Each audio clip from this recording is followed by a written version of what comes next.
আপনার বোনের সাথে আমি একটু খেলি। খেলা করো। আচ্ছা। ক্রিং ক্রিং দরজা খোলাই আছে।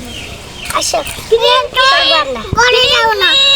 ক্রিং ক্রিং ক্রিং ক্রিং যাও। ক্রিং ক্রিং চলে যাও। আপনাকে আমি দিয়ে দিচ্ছি মাংস দিয়ে। হ্যাঁ আচ্ছা আচ্ছা কাটে দিলাম। আমি হ্যাঁ রান্না করো শুনো। ঢাকনাটা দিয়ে দাও। আন্টিকে যে বলবে যে একটু তেলগুলো এখন খাও এখানে। আমরা রান্না করে ফেলেছি। চাপিয়ে রেখে খাও।